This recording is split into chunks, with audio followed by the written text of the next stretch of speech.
Salut à tous, j'espère que vous allez bien et ce soir, madame, monsieur, est-ce qu'une petite expérience vous tente? Ouais? Alors petite expérience étrange, parce qu'en réalité ici, j'ai un jeu de cartes que j'ai récupéré il y a peu de temps finalement, qui de prime abord semble épouvantablement normal, je sais pas si cette expression fonctionne, mais en tout cas vous voyez ce que je veux dire, et pourtant il ne l'est pas vraiment. Parce que quand j'ai acheté ce jeu de cartes, je me suis rendu compte assez vite et assez étrangement, vous savez qu'un jeu de cartes, il y a combien de cartes dedans, madame?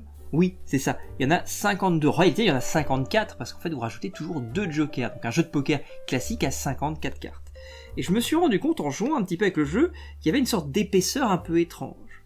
Et je me suis rendu compte, a fortiori, que cette épaisseur elle avait une raison, c'est que dans ce jeu que je venais d'acheter, il y avait non pas 2 jokers, mais 4 jokers. Et n'aimant pas être victime de l'adversité, je me suis dit, mais qu'est-ce que je peux faire pour essayer de trouver une utilité à ces 4 jokers plutôt que de les jeter en fait, ce serait dommage, ouais. Donc j'ai réfléchi, je me suis dit, bah tiens, on va faire un truc que les magiciens ils adorent, ça s'appelle le triomphe. Le triomphe c'est quand tu mélanges les cartes face en l'air et face en bas, tu vois, et puis il se passe un truc après. Et bah, je me suis dit, on va faire un mini triomphe avec juste ces 4 jokers, tu vois. Ça t'as un joker que tu mets face en bas, un joker que tu mets face en l'air, un joker que tu mets face en bas et un joker que tu mets face en l'air. Et je me suis rendu compte en même temps avec les cartes, quand tu passes l'ombre de ta main au-dessus, il se passe un truc de fou, parce que toutes les cartes se retrouvent face en bas. Alors ça c'est quand tu bricoles, t'es à ton bureau, t'essaies des trucs, et tout d'un coup tu fais ce petit bordel là en mettant les cartes un petit peu face en l'air, face en bas, comme ça, mais un jour tu passes ta main dessus et il se passe un truc de fou. Je sais pas pourquoi, mais en tout cas ça marche, c'est curieux, hein. On le refait, parce que je sens que c'est pas inutile, on peut le refaire une fois. Tu fais un joker face en bas, un joker face en l'air, très bien madame, une joker face en bas et un joker face en l'air. Et de la même manière, tu passes l'ombre de ta main au-dessus, tu retournes et tu te rends compte que toutes les cartes sont face en bas.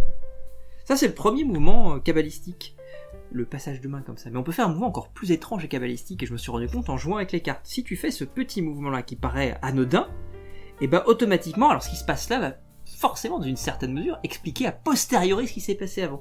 Parce que les cartes peuvent se retourner magiquement. Ce qui donne une petite explication tout à l'heure à pourquoi tout se retournait sans qu'on le voie, parce que ça se retourne magiquement. Je vous le refais, ouais, tu refais le mouvement un peu kabbalistique, et tu te rends compte encore une fois qu'il y a un deuxième joker qui se retrouve face en l'air. Refait, ouais, mouvement kabbalistique, comme d'hab, et instantanément, clac, ça se retrouve face en bas. Alors après, comme tout à l'heure, tu peux passer l'ombre de ta main et il se passe l'inverse. Quasiment toutes les cartes reviennent face en bas. Alors quand j'ai constaté que quasiment toutes les cartes reviennent face en bas, c'est quand même déjà fort, il y en a pas mal qui se retournent, mais il y en a une qui reste face en l'air, je me suis mis à examiner plus en détail les cartes. Et c'est là que je me suis rendu compte qu'il y avait un problème. En tripotant les cartes, je me suis rendu compte, bah oui, en fait ces cartes sont pas si spéciales que simplement des jokers, elles sont plus spéciales encore. Parce qu'il n'y a pas de face. Ce sont des cartes sans face, c'est-à-dire qu'au dos des dos, finalement, il y a un dos. Vraiment, les gens, ça arrive hein, parfois qu'au dos du dos de certaines cartes, il y a un dos, ce qu'on appelle une double dos. Alors le problème c'est quand tu as une carte comme ça, tu sais pas vraiment quoi en faire, parce qu'au dos du dos il y a un dos. Mais tu peux peut-être imaginer qu'au dos du dos, il y a un dos et qu'il y a peut-être même une face qui apparaît au dos du dos. Et au dos de la face qui est au dos du dos, on peut peut-être trouver un truc encore plus étrange, c'est-à-dire un dos différent des autres dos. C'est curieux hein, ça, enfin moi je trouve ça très curieux, très... Bon, on continue, ça vous plaît ? On peut continuer, hein. On continue. Si on a une face comme ça et une dos du dos, au dos du dos on peut trouver une face, et au dos de la face qui est au dos du dos, un autre dos. Et c'est aussi un dos qui est bien rouge. Tu vois, c'est marrant. On continue. On peut continuer. Là, on peut faire un truc un peu plus étrange encore. Si on a des cartes dans lesquelles au dos du dos, il y a un dos, on peut peut-être faire venir le dos qui était au dos des faces qui était au dos du dos, et se retrouver avec un dos, mais différent. Au dos du dos. C'est curieux, hein.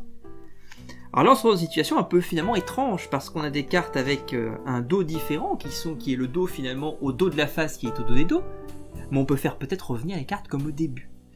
J'ai attendu un petit peu, si tu vas à mon bureau, je me suis rendu compte que les cartes progressivement elles mutaient. Ça y est, il y a déjà plus qu'un dos rouge. Et que si attend encore un petit peu, ça remute de nouveau, et ça devient normal. Mais quand je dis normal, ça veut dire que les faces également des cartes reviennent. On se retrouve vraiment avec nos jokers de base. Et à terme, on peut donc les réinsérer dans le jeu. Vous vous rappelez, monsieur, on a un joker, comme dans tous les jeux finalement. Madame, on a un joker. Vous vous rappelez ce qu'il y a au dos des jokers, madame ? Oui, un dos bleu, c'est important parce qu'on est comme au début.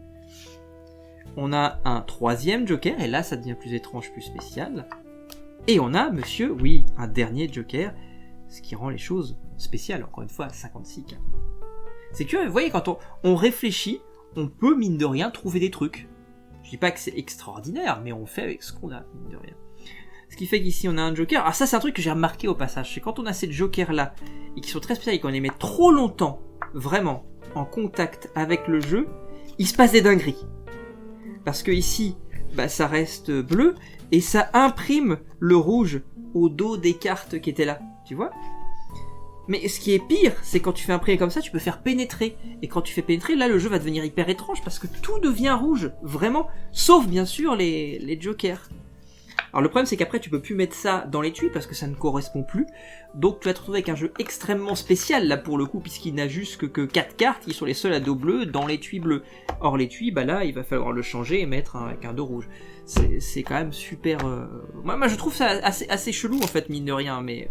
Bah en tout cas j'espère que ça vous a plu. Je vous fais des gros bisous, je vous souhaite une bonne soirée, puis je vous dis à très bientôt. Allez, salut!